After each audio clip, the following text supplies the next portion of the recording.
Hello and welcome to the final day of Collaborate Virtual. I'd like to say a huge thanks to all of our speakers, sponsors, partners and viewers we've had over the week. We hope you've enjoyed it, and we've got a great final day for you today. A bit later on this afternoon, we're joined by Leo Frischberg of Athena Health at 1 p.m. UK time, and at 3 p.m. UK time, closing the conference, we have a panel discussion on inclusion, equity and diversity in collaboration with Dr. Giles Morrison and Alison Huang. First up though, I'm really excited to invite an old friend of mine to collaborate, Tommy Toner, co-founder and head of brand and UX at Cuckoo Broadband, a new UK startup that's disrupting the UK broadband market. In Tommy's talk, You Must Be Cuckoo, launching a challenger broadband company in the midst of a pandemic, you will learn what it's like to build a brand amidst a pandemic, the challenges they've faced, what they've learned so far, and how they're designing their team. As always, please do say hello to each other in the chat.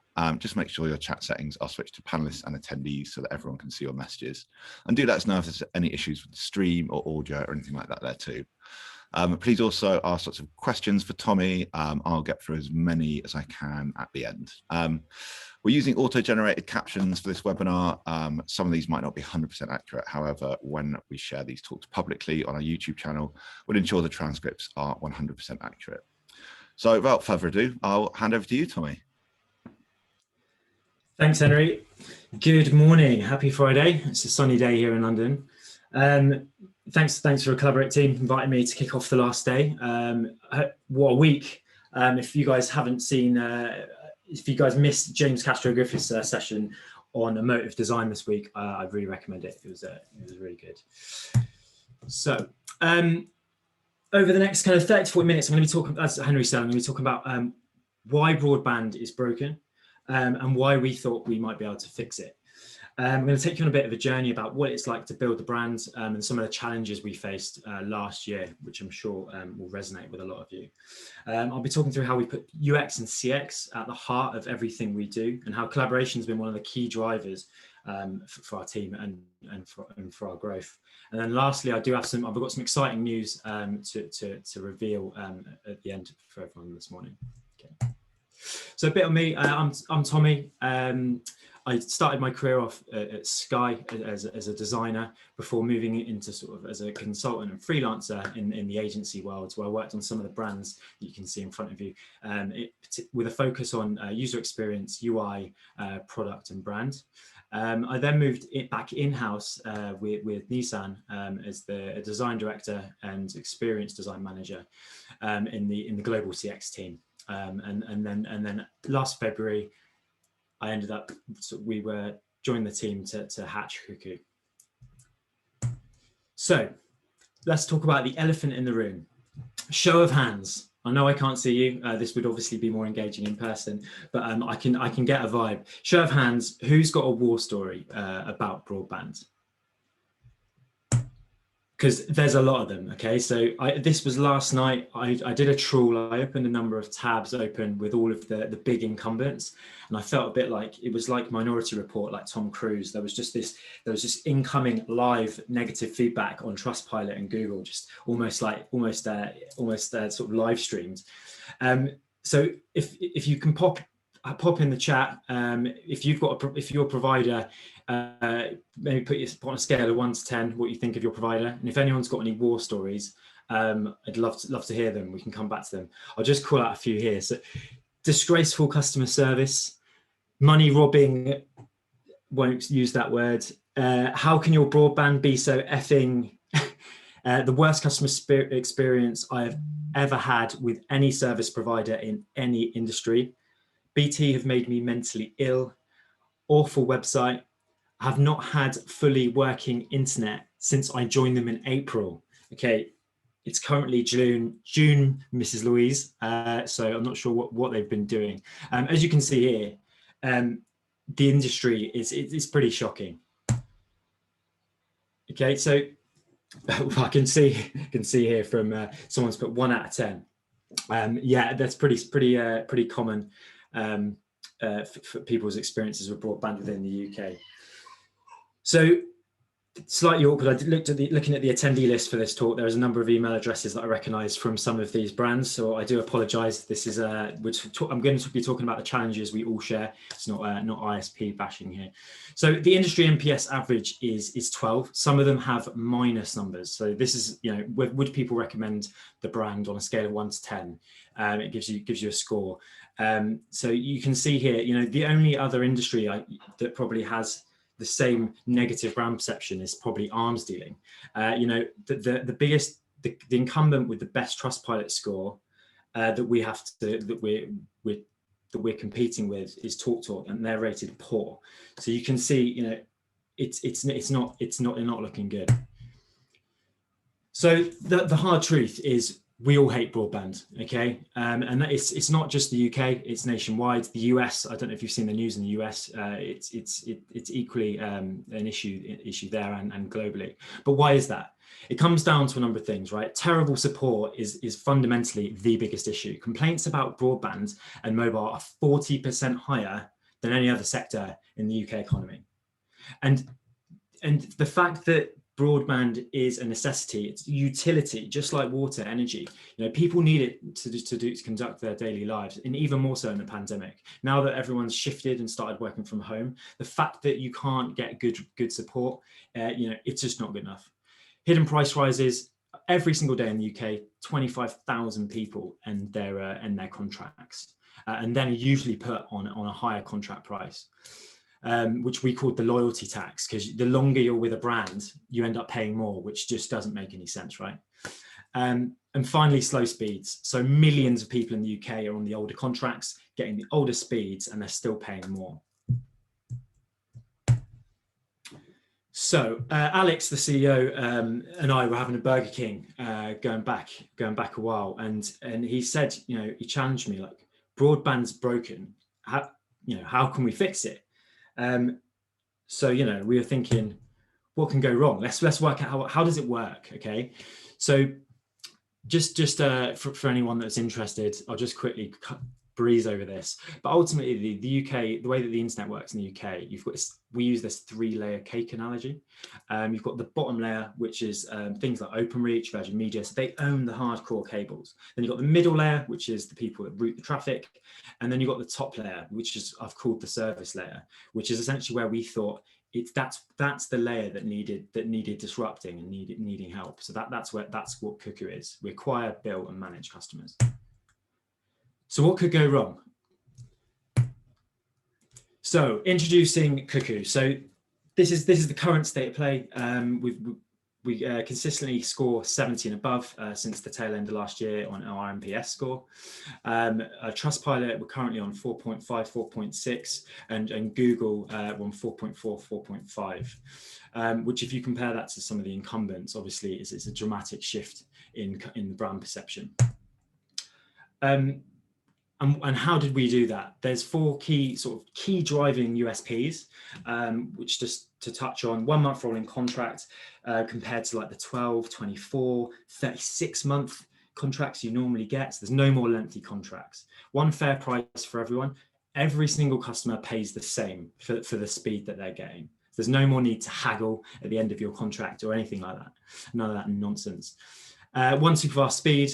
And then 1% for good. So I'll touch on this in a bit, but the Cuckoo compass is our moral compass. We donate 1% of every single bill to get internet to where it's needed most, like hostile environments, developing communities, conflict zones, etc.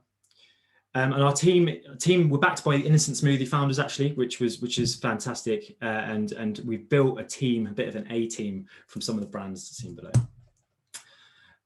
So simplicity, this is what it comes down to. Ultimately, look at brands that have disrupted other markets: Monzo in finance and Revolut, Bulb and Octopus in energy. It all comes down to the UX, CX, and brand. That simple offer, giving the customer exactly what they want and nothing more. So if you compare that to, say, Bulb and Lemonade, you see the NPS scores across these types of brands is high, which is what we're doing in broadband. don't take my word for it. We've been getting, these are just some extracts that we've pulled out. So Rodrigo says, have I mentioned Cuckoo Internet has the best customer service out there? Well, they do. Last week, I tweeted that my connection was unstable, and today I have a new router sent after a mere couple of DMs. Yeah, legends, love the schemes they do, which involves donating to charities. Never been so excited about changing broadband, says Michael B. Let me know if anyone's felt that about Virgin. I'm not quite sure. So it's not all sunshine lollipops. Getting to this position with a strong team, NPS, and positive customer reviews, it hasn't come easy. So I'm sure. Put your hands up. Let me know if you've seen it. I'm sure everyone has seen this diagram, this meme that was floating around during the pandemic. So you've got your plans, which is how you expect it to go. You've then got reality. So I had a bit of fun redrawing this. Probably took a bit too long on it. You can see it's my Tommy age 5 sketch. But I took the liberty of redrawing a third box, which was last year. So I don't know if there's any gamers out there. This was inspired by the Worms and Lemmings. But yeah, if anyone wants a copy of this meme, you can message me afterwards. And that's actually Poison at the end of the zip line. My fiance last night said, "Oh, that's nice. You get a beer after you've gone across the ice pit." I was like, "No, it's Poison." So this is where it gets a bit interesting. So this is the highlight reel, right? That you show investors or you show your suppliers. This is the story that we show to the outside world. It looks great, right? We launched, connected a customer, and now we're building stuff. But what was the reality? So I've got a big dose of reality button here, okay? So if I'm going to trial this out. I'm presenting via Figma, so bear with me. So this is actually what happened. I've pulled out some interesting, or at least I think interesting moments throughout that journey, which I'm just going to whiz through, which hopefully it gives you an idea of what we've been up to, some of the challenges we faced, and then I'll talk about how collaboration and putting customer experience at the forefront has helped us through that. So February last year, the three, Dan, Alex, and me go full time in our office. I would add, we got this swanky new office in East London, proper startup vibes. We're like, yes, this is great. Hold that thought. So then we did our first router paint job. Alex got the yellow paintbrush out. Obviously, that didn't make it through to production. As head of brand, I then realized that perhaps a chicken was not the best brand mascot for the brand Cuckoo. So the unicorn and the chicken had to go. Then we hit the lockdown, the first lockdown. That's when we were just getting into our office, we're getting into the groove of things. This is 3 weeks into going full time on Cuckoo, and bang, we're having to then revert back to working remote. Then we start attending, or at least remotely or in person, telco events.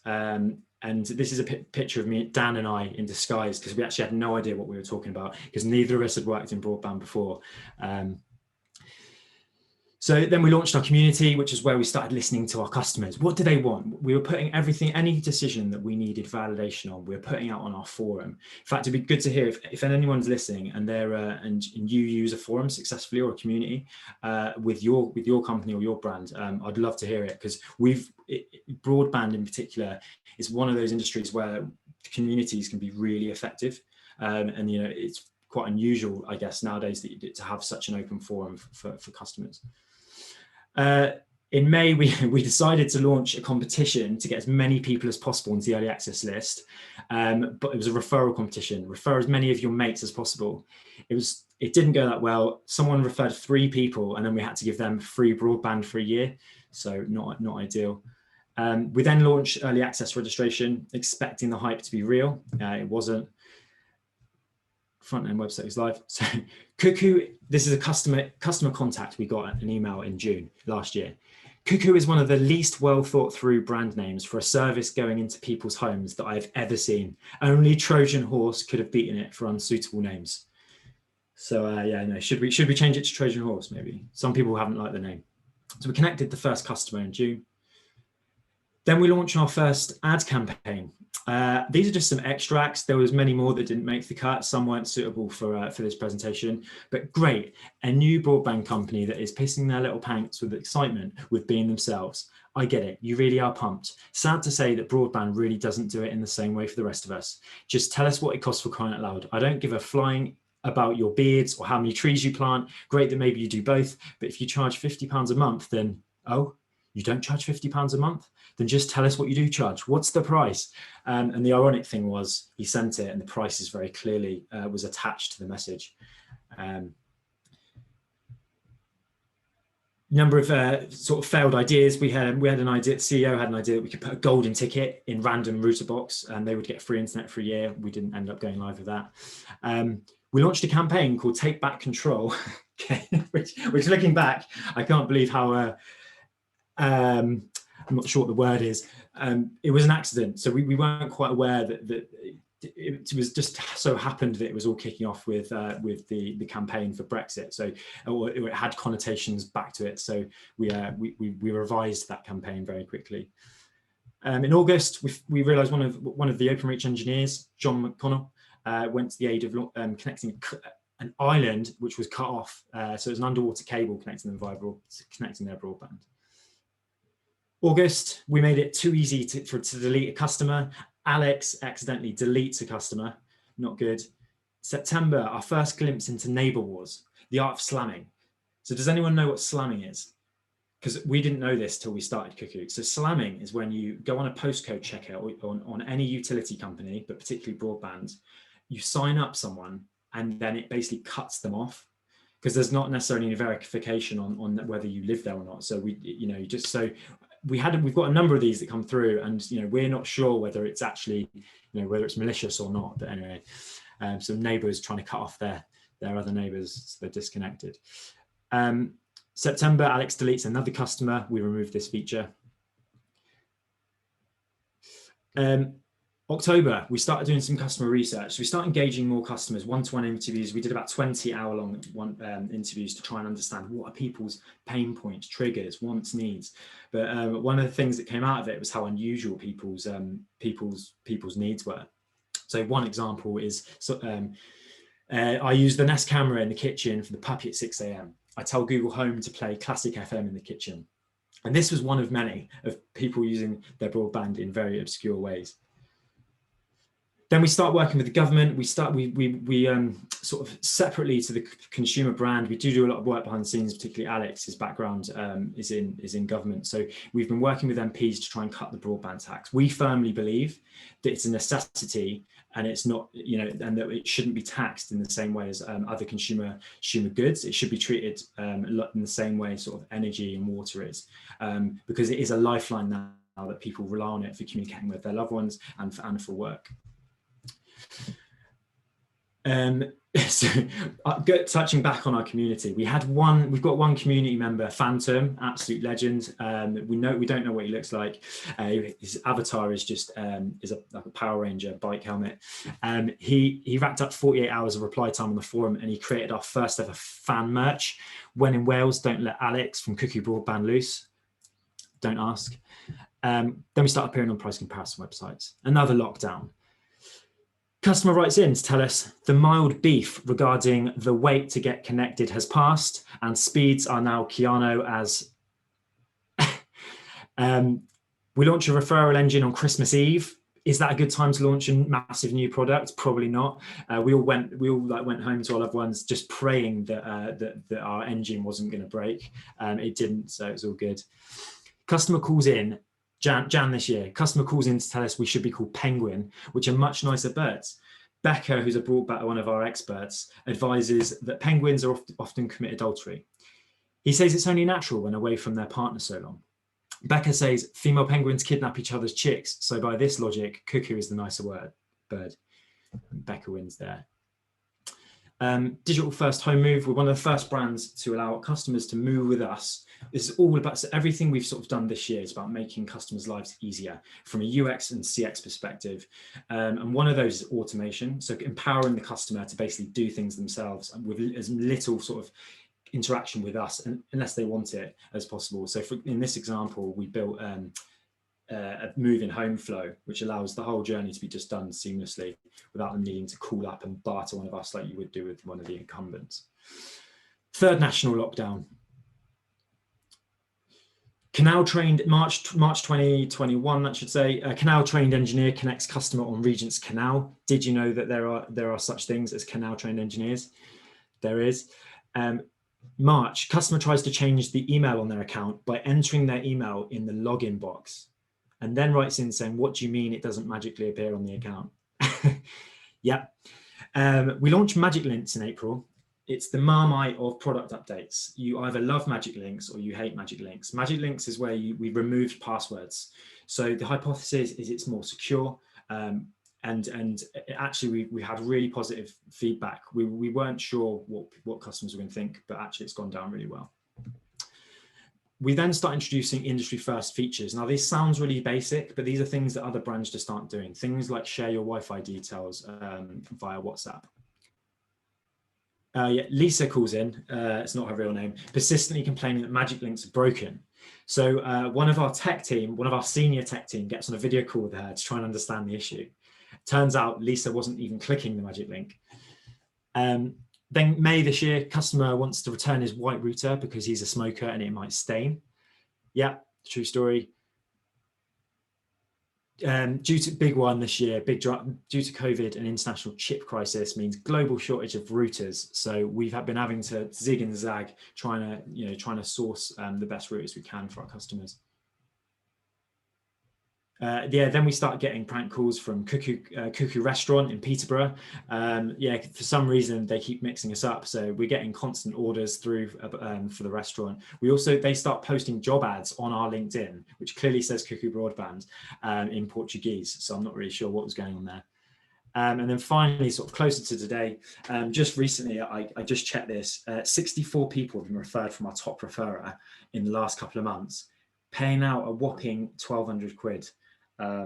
So yeah, some people are really benefiting. Keeps our CAC down though, which is great. And then finally, sort of looking towards the end of this year, I'll touch on this in a bit, but we're rolling out FTTP. Wow, yeah, okay, so quite a lot to take in there. So moving on, so obviously all of those challenges that we faced and all of the the things we've learned and the ups and the downs, it couldn't have happened without collaboration. So for us, collaboration is queen. Okay. And what makes us effective, and I appreciate so many people say, so many brands say that they collaborate, but what do they have to show for it? And I'll talk about that in a minute. So just from left to right, these are kind of 3 principles that I've pulled out that's helped us get through the sort of last 18 months. So principle number 1 is everyone contributes. So from a broadband expert, which is our name of our service agents, they contribute to the product roadmap. We've got a Slack channel called Product Requests, and absolutely anyone can input, from the head of from the finance team to the service team to anyone. And I'll show you in a minute what the value in that. And then things like requirements. So normally, traditionally, a product team would own requirements. So things, the UX team and maybe the tech team, business analysts, that kind of thing. At Cuckoo, what we do is we loop in all of the teams or all of the stakeholders very early on, partnering with them and gathering requirements. So, rather than the design team handing over designs to tech, and then the developers kind of run away and build it, the dev team are just as much involved in the ideation, in the scoping, in the solution right from the start. And that's something we're keen to maintain as we scale our team. We're only 20 at the moment, which is, relatively small team. And admittedly, we don't have some of the challenges that, the teams of when you've got 100 designers, 500 developers, which some of the team have experience with. So the challenge will be for us is how do we maintain this collaboration as we grow? The design reviews, we involve not just the design team, not just the stakeholders, but we involve the whole business. Obviously, we don't have the whole business at a design review, but people are welcome to join. So, the broadband sort of experts, again, the service team, they join the UI reviews, they join the sort of the requirements gathering phase, so nothing's missed. And then finally, on the principle number 1 is QA. So we actually don't have quality assurance team at Cuckoo. We've made that decision early on that we're going to trial the team being the QA. So the tech team do their due diligence first, then they share the test link with the whole business, and the whole business is encouraged to then go to do the QA, which has been super effective, because it means you've got lots of different people coming from different sort of with different angles, different wants and needs, QA in the products. Moving on to number 2, tight feedback loops. I know everyone says they have, everyone aspires to do this, but I genuinely think this has been one of the biggest wins that we've been able to do. And that's the communication between growth, marketing, the service team, our experts, brand, UX, and then tech and product. And we're all super tight, and we've put in a number of initiatives and processes to make sure that all those 4 key pillars of Cuckoo sort of maintain strong communication and everyone contributes. And then finally, collaboration principle number 3 is putting customer actually first. Now, and again, it's so easy for a brand to say we put customers first. Everyone puts customers first.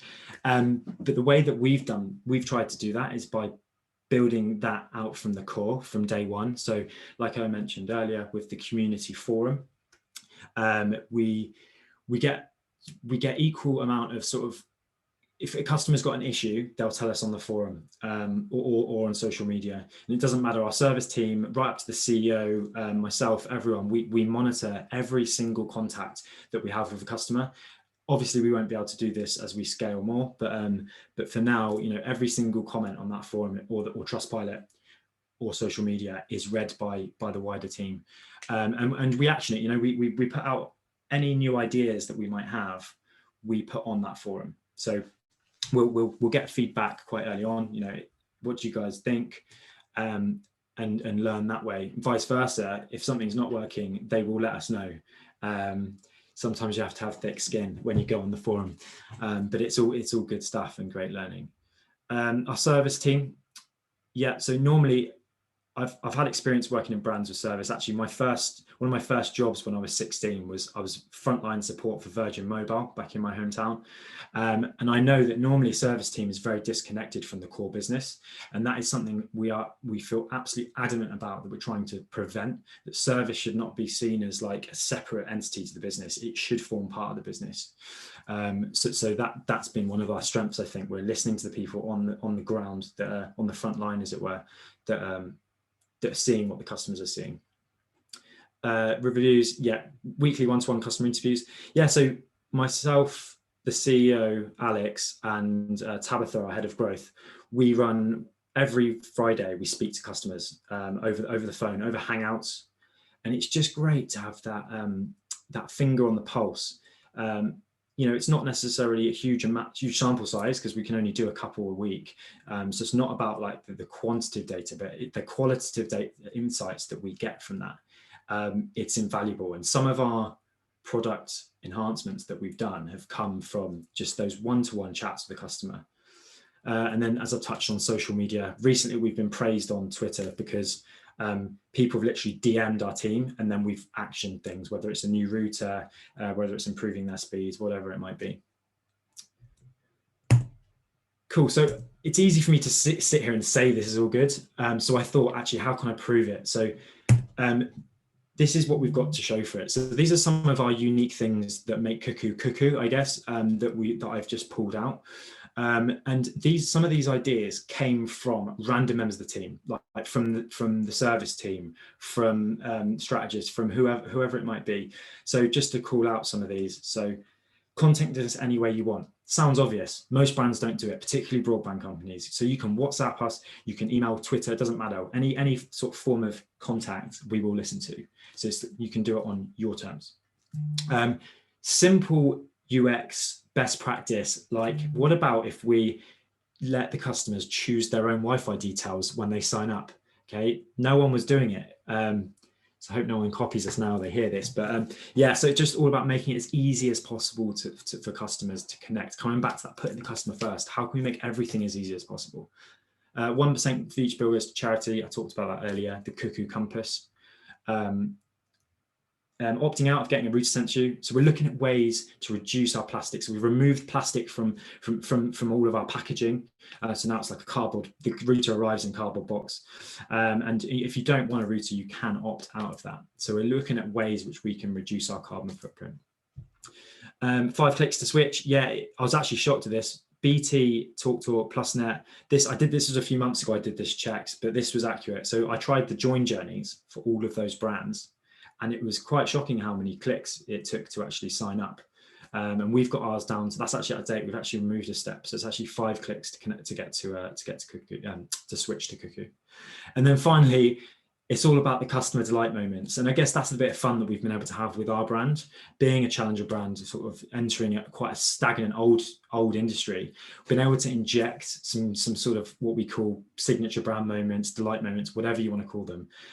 So this is just one example that came out of a mini hackathon we did with our tech team. Genuinely, a cuckoo noise plays after every time you sign up.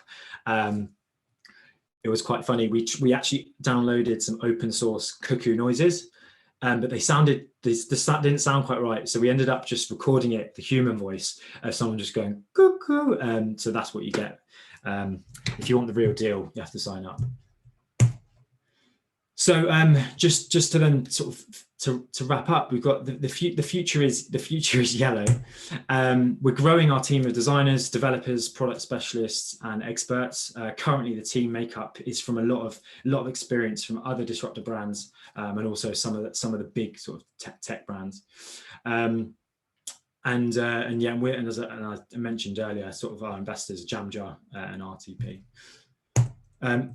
That said, there's 20 of us at the moment, but this time next year, we're looking to almost double in size, especially in sort of tech product and service, which is really exciting.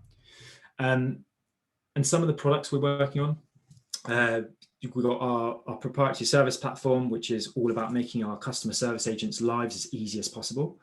And with that, we've got 2 product streams essentially. One is the Cuckoo brand, which is all the stuff on the right, the website, my account, the real-time messaging service. That's the stuff as you as a customer experience. And then on the left, what I've just put as under the hood is we've got the service platform provisioning and the billing engine, which is all the stuff that is behind the scenes. And we've put a huge amount of effort in, and we're about to ramp that up in using our service agents as the customer, trying to make their lives as easy as possible. Just to give you an example of that, it was taking 10 minutes for our service agent to do a manual order, to just put a customer through manually, not using the website. Now we using like the APIs to our wholesaler, we've built our own UX and your own flow of that. And we've reduced it down to 1 minute. So, and we're just by optimizing some of the micro journeys or daily tasks that our service agents have, we're able to give them time back, so they're not doing these monotonous, repetitive tasks for hours and hours in the day. It gives them time back to focus on really good customer care. And if anyone's wondering why there's Greek god names, it's a working title. We did have cheesy bird names, but then they had to go. So if anyone's got any ideas on product names, let me know, to do with birds, maybe mystical creatures or something. And then finally, I just want to announce something, which genuinely, this is you're all the first to hear this, because we're launching a blog today, and our newsletter goes out today to all our customers to announce this about midday. So you guys are the first to hear. So we are going to be one of the first brands in the UK supporting and offering OpenReach's fiber to the premises technology, which essentially, as a layman's term, is we're able to offer speeds the same as Virgin, okay, which is really exciting, because it means that in the next few years, it's going to become less, speed is going to become less of a differentiator for brands. So ISPs are going to have to battle on service, brand, product features, and things like partnerships, like content add-ons and that kind of thing, which is great news for us, because that is our bread and butter, and that's where Cuckoo, I think, is gonna fly the coop the pun there. So yeah, it's a really exciting times. If anyone wants any more information on this, feel free to reach out. But it's very exciting. So that'll be launching October this year. So thanks everyone. Yeah, thank you. Awesome. Cheers, Tony. That was an awesome talk, and like what a crazy journey you've been on. Like it's just amazing / shocking to see the difference in NPS and Trustpilot scores between yourself and like the incumbent brands. I mean, it's a sector like obviously crying out for disruption. But yeah, no, so nice to hear all the CSR initiatives you're involved in, like getting broadband to the places who kind of need it most as well. I think that's really admirable. So it kind of seems like there's a massive focus on community, which is kind of different to most incumbents, as far as I know. I think certainly not with my provider. Kind of like how integral is this community for kind of your user research, and kind of what research do you do outside of this community? And that kind of ties into a question that Simon also asked around kind of how you track and prioritize user needs. Yeah, so the community, to be quite honest, very early on was divisive from internally. We were going, do we want a community? If you look at other industries outside of broadband, right, or utilities, you don't really often see it. Like I try to even think of another industry that it's common to have a community. I'm not actually sure.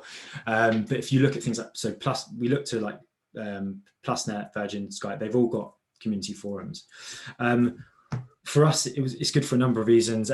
Selfishly, from a business perspective, it's really good for SEO. But the most importantly, is for the customer contact.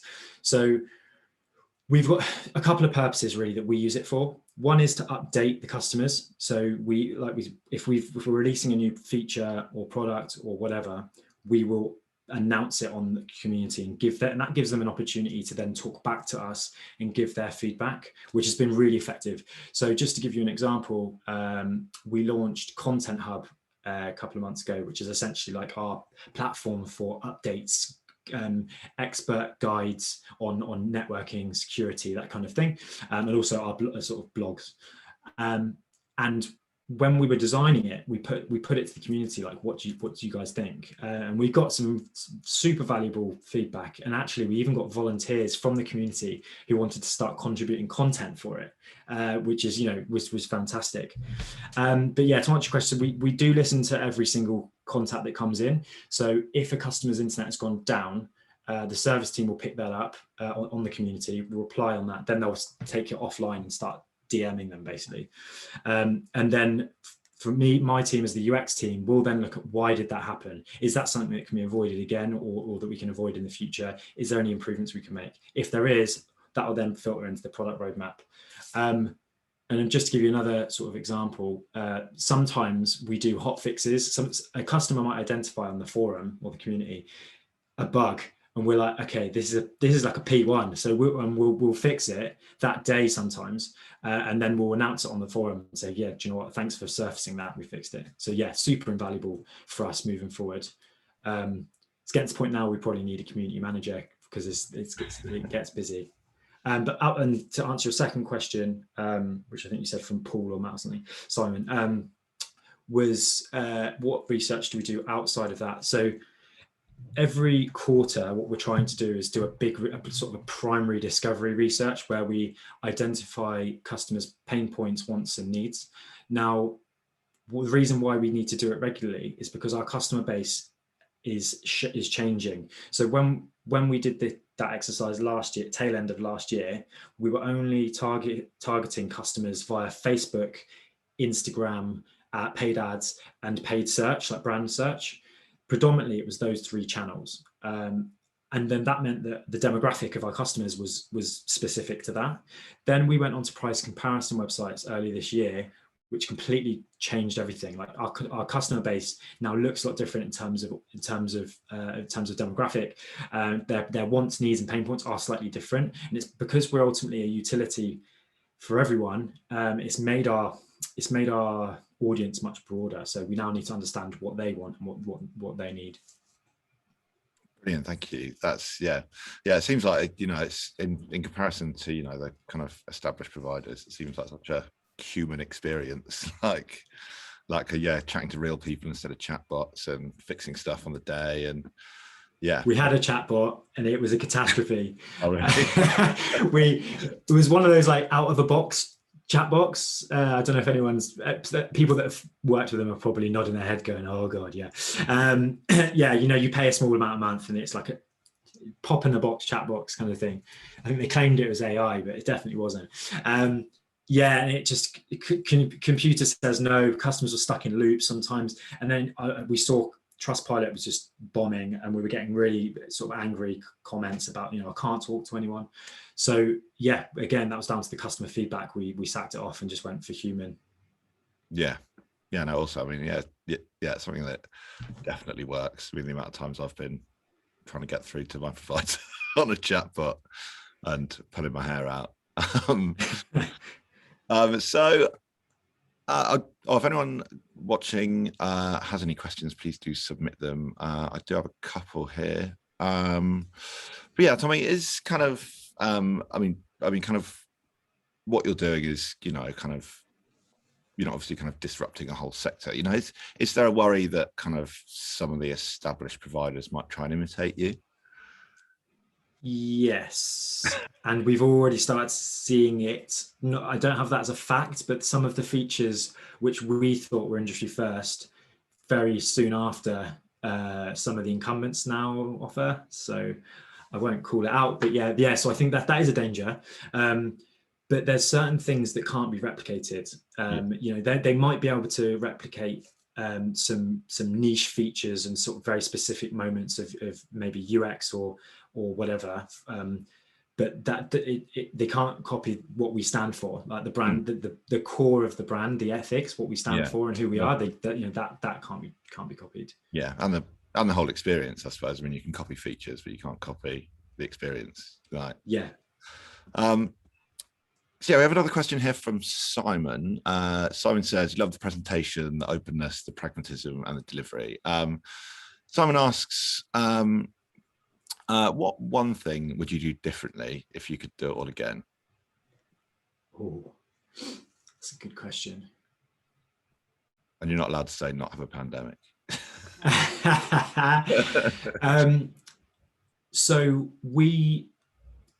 It's a really good question. I think there's probably a few things, because to tell you the truth, we didn't really know what we were doing right at the start. We knew we were extremely passionate about what we were trying to do, trying to fix broadband, and there was no stop it. Like the passion and dedication was there, but to be honest, the knowledge, we were learning as we were going very early on, and I think being able to seek help or ask for support earlier on, I think we probably would have done. So we tried for so long to just do it, the three of us. We launched the MVP actually within about 4 months, when just with Dan, Alex, and myself.